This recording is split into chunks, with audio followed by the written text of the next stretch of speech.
Está conmigo Marcelo Capello, economista del IERAL, vicepresidente, si no me equivoco, ahora me lo va a confirmar, del IERAL de Fundación Mediterránea. Y lo invité porque estuvo dando una charla muy importante en Mendoza y habló mucho sobre el tema fiscal de la Argentina y de eso queremos hablar ahora. Marcelo, gracias por venir al programa. A vos, Rubén, como siempre. Un gusto tenerte acá. Bueno, contanos, primero, así una primera impresión. Vamos a cumplir 9 meses, va a cumplir este gobierno. ¿Cuál es tu sensación? Un poco lo que recién decía, más allá de lo anecdótico, la novia del presidente, todas esas cuestiones, si Argentina soluciona los graves problemas de la economía, eso justamente pasa a ser anecdótico, ¿no? Suponte el caso de Perú. Hace unos cuantos años que Perú le va bien en la economía. Y han caído presidentes acusados de corrupción, algunos cayeron. Hace poco se fue uno, Castillo, ¿cierto? Que era impresentable. Y sin embargo, la economía siguió bien. ¿Por qué? Porque las bases de Perú en su economía ya hace más de una década que son bastante sólidas. Banco Central Independiente, equilibrio fiscal. Teniendo la base económica sólida, después esas anécdotas, y no tan anécdotas como por ejemplo que un presidente se caiga, no afectan tanto a la economía, ¿cierto?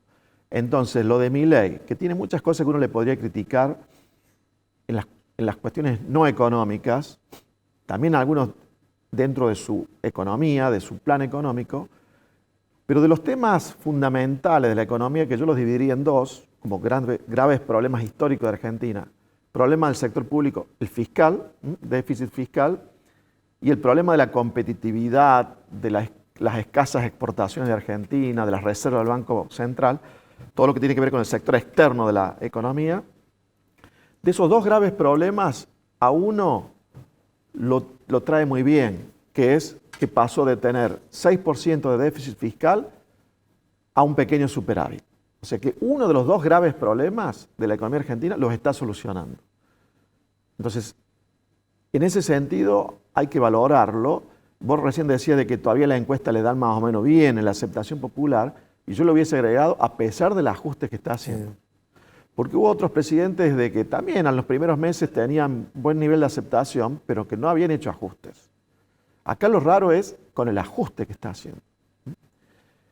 Después vamos a hablar un poquito más de lo fiscal. Y el otro tema el otro gran tema, que es reservas del Banco Central, competitividad, tipo de cambio, todo lo que tiene que ver con el sector externo de la economía, ahí hay un poco más de dudas. Hay gente que ya critica que el dólar está de nuevo barato, o sea que el tipo de cambio está bajo. El Banco Central tiene reservas negativas, tiene 6.000 millones de dólares negativos como reservas. Las reservas netas son negativas. Ahí todavía hay bastante ruido. No sabemos cómo se va a salir del cepo. Se supone que gradualmente. Pero si recorremos hacia atrás las anteriores presidencias, de esos dos graves problemas, ninguno había solucionado, ninguno de ambos. O sea, ni Cristina Fernández, ni Macri, ni Alberto Fernández habían solucionado del todo ninguno de esos dos problemas. Y ahora por lo menos hay uno de ellos que se está resolviendo, que es el fiscal, el del Estado, ese agujero negro fiscal que te genera déficit, pero el déficit te genera inflación y endeudamiento. Bueno, eso se está solucionando y hay que valorarlo. Le falta mucho, pero si él soluciona esos dos graves problemas, después las otras cuestiones pasan a ser anécdotas. ¿Te puedo interrumpir? Sí. Porque para no estirarlo, vos hablaste Sí. recién del Banco Central, las reservas negativas, etc. Cuando Milei estaba en campaña, habló de ponerle una bomba al Banco Central, de hacerlo explotar por el aire. Cuando asumió, habló de cerrarlo o tenerlo a un costado sin ninguna relación con el Estado Nacional. ¿Sabés qué está pasando ahora con el Banco Central? En ese aspecto, ¿no? Lo están tratando de arreglar su balance, como si fuera a durar para toda la vida, digamos. Así que dio vuelta su opinión. Sí, bueno, como muchos presidentes, bueno, Menem había hablado del salariazo y de cosas así. Después reconoció que si le hubiera... No lo votaban. No lo votaban. Milei también. Milei yo recuerdo en la campaña ya en el debate yo creo que de la segunda vuelta, cuando le preguntaron del ajuste de tarifas, dijeron, sí, primero vamos a crecer, después vamos a ajustar las tarifas. Está bien. Y está ajustando las tarifas. Está bien. Pero quizás, si no, no me votan, ¿no? Si no, no lo votan. Lo del ajuste de las tarifas lo está cumpliendo, ¿no? Porque No, realmente... pero por eso te digo, no esperó a que creciera la economía. Sí, sí. Lo hizo de una. Ahora le toca las tarifas del transporte en Buenos Aires, ¿no? Bueno, ¿te acuerdas pero que siempre decíamos? el transporte del colectivo, leía hoy, como una gran hazaña, lo llevaron a 360 pesos contra 940 que paga un cordobés. Claro, pero ahora la Nación va a dejar de pagar subsidios y la Ciudad de Buenos Aires y la provincia de Buenos Aires tienen que decidir si ellos subsidian. Si no, el boleto va a pasar a valer parecido a Córdoba. Oh. Pero bueno, cuántos años hace que veníamos acá y decíamos, ¿cómo puede ser que haya transporte subsidiado en Buenos Aires, en AMBA, y no en el interior? Pero la solución no era era subsidiar también en el interior. La solución era sacarle subsidio a todos, y allá también. Parece que eso es lo que va a ocurrir. Esta cuestión del sector público, que la presentación que hice en Mendoza, saqué la cuenta, en los últimos 50 años, 1973-2023, que sería el periodo de Argentina más inestable en su economía, donde menos se creció solo 0,7% anual promedio per cápita, me refiero a la producción. La inflación fue 200% promedio anual, en 50 años, 200% promedio anual. Disparate. La deuda, se fue acumulando mucha deuda, que ahora es 88% del PIB, de la producción. Cuando hablas de deuda, ¿te referís a deuda con organismos internacionales? No, la deuda nacional pública, del sector, sin incluir la de las provincias. El sector público nacional, ¿cuánto debe? Debe casi un PIB, casi la producción de un año. ¿500.000 millones de dólares serían? Es menos, en realidad es 88% del PIB. Está bien. Es casi un PIB. Son cerca de 400.000 millones de dólares. Qué bárbaro. Ahora, ¿qué es lo que uno encuentra en esos 50 años? Que el déficit fiscal de la nación ha sumado un PIB. O sea que en 50 años tuvimos un déficit equivalente a toda la producción de los argentinos de un año, ¿cierto? Y detrás de todos los problemas de la inflación, de la deuda y todos los otros que siguen, está ese detrás, ¿no? Está ese detrás. Viste que los políticos, te lo digo porque esto me lo preguntó alguien en Mendoza, que era en la Universidad de Cuyo, había profesores, alumnos y empresarios. Y alguien seguramente con una visión más de progresista, más de izquierda, me dice, ante mi charla que había sido sobre el ajuste fiscal que se estaba produciendo, por supuesto, me dice, bueno, pero se está licuando mucho las jubilaciones, los salarios. Dice, pero la gente sufre. Eso es muy de la política, ¿no? De decir, hay que ver la gente, no tanto los números, sino la gente, ¿cierto? Y es atractivo para alguien que escucha, es mucho más vendedor hablar de la gente que de los números. Ahora, yo te aseguro que el problema que tiene la gente hoy en Argentina es por los números del pasado. O sea, claro. Los problemas que tenemos las personas, ¿qué problemas serían? Pobreza de más del 50% del PIB, una distribución del ingreso bastante mala, que casi no crecemos, hace del 2011 que no sube el PIB 2 años seguidos. ¿En cuánto estamos hoy? ¿En 400.000 millones de dólares? De acuerdo a si es el tipo de cambio oficial o el blue. Si es con el oficial, debemos estar cerca de 600.000 millones de dólares de producción. Sí. Si es con el blue, más cerca de los 500.000. Claro. ¿Cierto? Entonces, estaba diciendo que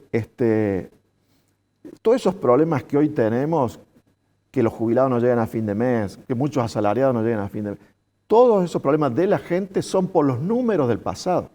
Hay que ver si la gente lo entiende así, ¿no? No lo entiende así, pero eso es parte del desafío en Argentina, de que la gente, porque cuando la gente entiende eso se van a solucionar los problemas. Claro.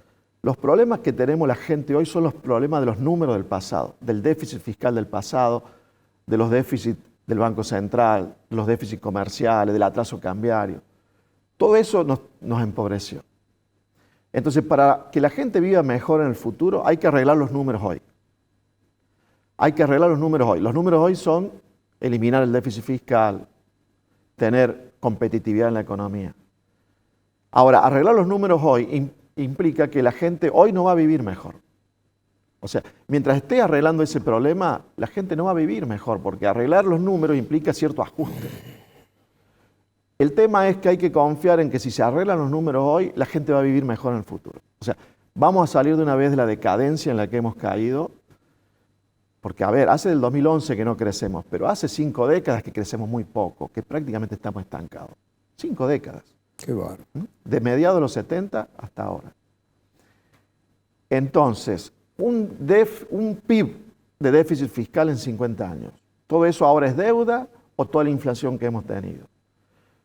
Y, por ejemplo, el gasto público que llegó a ser en los 3 niveles de gobierno pasó de 27% del PIB, el gasto público de todo el Estado argentino, 27% de la producción de un año, en el año 2004 pasó a ser 47% en el 2015-2016, último año de Cristina, primero de Macri.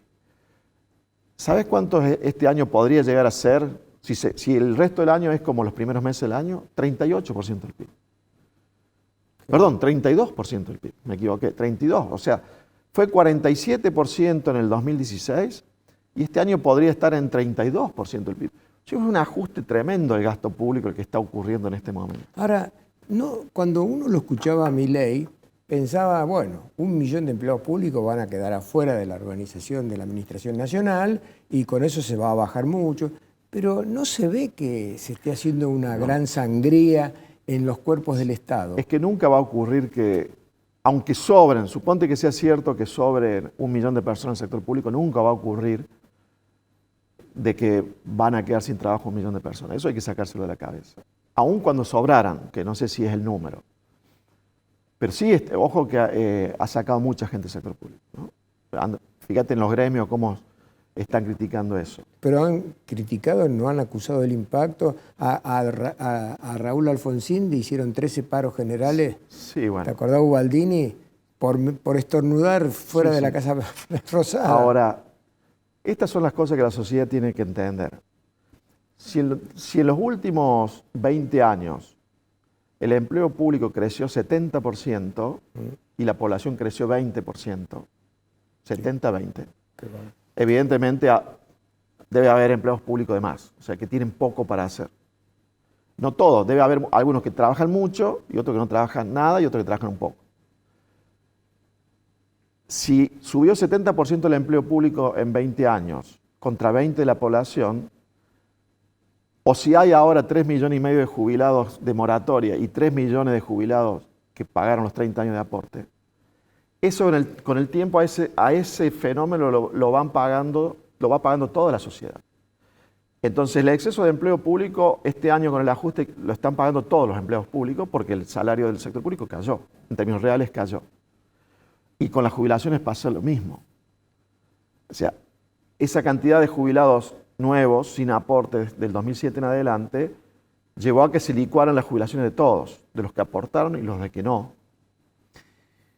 Aunque las jubilaciones se vienen licuando desde el año 2018, no es una cuestión de este año. En el gobierno de Alberto Fernández la jubilación promedio cayó 30%, real. Y en el gobierno de Macri cayó 17%. Por eso resulta un poco molesto que algunos legisladores kirchneristas, que en su último gobierno cayó 30% de la jubilación, y algunos de Juntos por el Cambio, que en su gobierno las jubilaciones cayeron un 17%, que ahora hayan presentado un proyecto de ley para condicionarle las jubilaciones a Milei, cuando en su periodo de gobierno nadie presentó ningún proyecto de ley por el tema de la movilidad, ¿no? Por eso en la política también se tiene que aprender, y ahí estaría muy bueno de que este déficit cero que hay ahora se consolide en un compromiso multipartidario de mantenerlo, ¿cierto? Para que no dependa de Milei. Todo el arco político tiene que entender que una vez que se logró el equilibrio, que es lo más difícil ajustar, que después se mantenga, ¿cierto? Entonces, si alguien quiere gastar más en algo, que traiga la solución de en qué va a gastar menos para no salir del cero déficit. Perdóname, no vas a creer lo que te voy a decir. Ya se nos pasaron los 20 minutos. Me acaban de hacer señas que te quedan un minuto para que redondees una opinión general sobre qué te parece la gestión de Milei. Digo yo, para darte un dato. No, bueno, lo que estaba diciendo es que si bien uno puede criticar muchas cuestiones puntuales, en los dos graves problemas de la economía argentina, uno lo está solucionando y el otro todavía está en veremos. ¿Cuáles son los dos graves problemas? Está solucionando el problema fiscal, del eterno déficit fiscal, y todavía está en duda cómo va a solucionar el tema de reservas Banco Central, cepo y tipo de cambio, ¿no? Pero ahí también déjame decir una cosa que lo planteé en Mendoza. La economía argentina está teniendo un cambio estructural y es que la energía y la minería están avanzando a pasos agigantados y van a proveer muchos dólares, ya están proveyendo y van a proveer cada vez más dólares. Por ejemplo, hay quienes calculan que en pocos años la energía va a exportar 30.000 millones de dólares por año, que es lo que exporta el campo. O sea que es como que vamos a tener dos campos. Qué bueno. ¿Cierto? Además el campo te provee muchas divisas entre mayo y agosto y la energía te va a proveer muchas en el verano cuando consumimos poco gas y vamos a exportar gas que no consumimos, ¿cierto? O sea que se van a complementar. Ese cambio estructural, que la mayor parte de la gente me parece que no lo está viendo, va a hacer que Argentina no vaya a poder tener un tipo de cambio alto, porque esa afluencia de dólares de las exportaciones de energía van a mantener un tipo de cambio relativamente bajo, como el actual, que es bajo. Pero no vamos a poder tener un tipo de cambio alto por la afluencia de dólares que van a venir de las exportaciones de energía. Entonces la industria va a tener problemas de competitividad, porque la industria es la que depende más del tipo de cambio. Por eso el gobierno, más que pensar en devaluar, tiene que pensar, y lo tienen en claro, en bajar el costo argentino de otras maneras, bajando impuestos, por supuesto, desregulando, mejorando la infraestructura, porque ahí se va a definir la competitividad del país, no tanto en el tipo de cambio, ¿no? Lo mismo la reserva del Banco Central, ahora no tenemos, pero cuando todos esos dólares vayan afluyendo al país, va a haber reserva en el Banco Central. ¿Cuánto calculás que puede dejar el blanqueo? Y se habla de 30.000 millones de dólares que se podrían blanquear, pero no sabemos. La ciencia cierta, eso no es algo que se pueda hacer una estimación detallada. Bueno, pero va a ser un ingreso interesante, sí, ¿no? Pero ojo, eso no va al Estado, eso es de los privados, ¿cierto? El Estado cobra 5% nada más sobre montos mayores a 100.000. Yo me refería a cuánto le deja al Estado el blanqueo. No, muy poco. Muy poco. ¿Qué es muy poco? Mira, entre el impuesto, lo que cambió del impuesto a las ganancias, lo que cambió del impuesto a los bienes personales, la moratoria y el blanqueo, este año lo que falta, entre agosto y, porque eso ya se aprobaron algunas de estas cosas, hasta diciembre le van a aportar al Estado 0,5% del PIB. No es mucho, este año. El año que viene algo más. ¿20.000 millones? 25.000 millones de dólares. Bueno, no es poco tampoco, ¿no? Están luchando Sí, por un sí, préstamo ahora de 3.000 y pico, 3.600 millones. Claro, pero todo eso va a financiar el gasto público, que es enorme, ¿cierto? No es que le queda un ahorro, ¿no? Entonces va al gasto público. Entonces, para terminar, no tenemos reservas, pero va a haber reservas cuando se produzcan todas esas exportaciones que todos los años vamos a exportar más. Es como una empresa que tiene un buen proyecto de inversión, tiene una tira alta el proyecto, pero le falta la plata para invertir. Claro. Ahora, generalmente cuando es así la plata aparece, porque si vos tenés un buen proyecto, va a aparecer alguien que te financia. Bueno, no sé a nivel país si eso va a ocurrir. Está bien.